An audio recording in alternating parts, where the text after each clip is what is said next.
Let's look at politics now. Deputy President William Ruto on Sunday sought to be the first to welcome NASA Corps Principal Kalonzo Musyoka to government following the Wiper leader's declaration of his intention to support the Jubilee development agenda.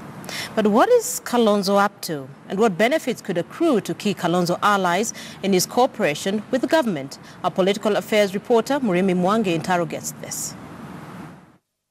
Since the opening of these new Wiper offices in Karen, preceded by the April 2nd Ukambani leaders' resolution for a quick nationwide Wiper Party revitalization campaign in readiness for the 2022 polls, former Vice President and NASA Corps Principal Kalonzo Musyoka has been conspicuously missing in action, at least until this Saturday declaration supported by the Wiper National Executive Council.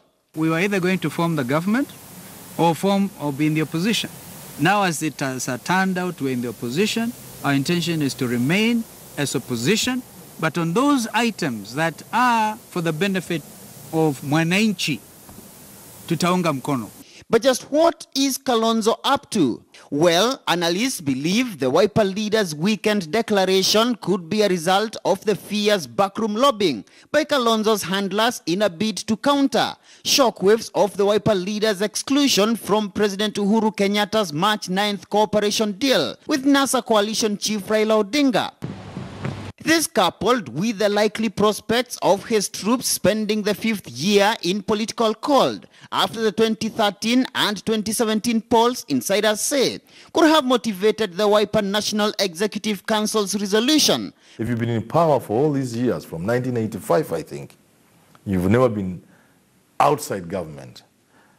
Being in the cold can be traumatizing, and therefore he could do this so that he could get a few things for his people and for himself. We are just in the footsteps of the handshake, and of course even bettering the handshake, because now we are giving room to the Jubilee government to deliver. However, the gradual dance of Odinga's key allies closer to Kenyatta's government post the March 9th ceasefire deal point to what could potentially be Wiper's next harvest in Jubilee.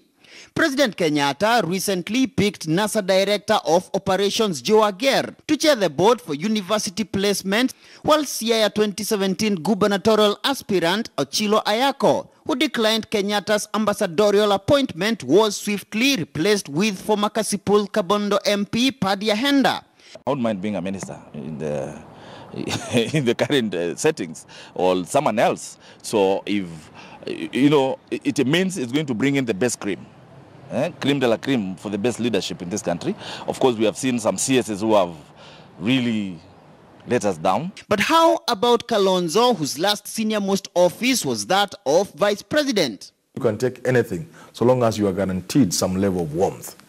So being a cabinet secretary, for example, if Kalonzo were given foreign affairs, it may not really be it may also have the stature of the vice president that he had before. But it's better than nothing. Kalonzo coming in with his Wiper party, and we already have NASA, the bigger ODM, part of NASA in government. I think is a good thing going forward. We will work together as a country, and I think in 4 years the president was fully achieved what he intended to achieve in his last term. They call politics a competition of who gets what, when and how, and with the stretch of the Harambee House handshake into Wiper, Kalonzo's troops will no doubt be angling for a bite of President Kenyatta's cake. Murimi Mwangi, KTN News in Nairobi.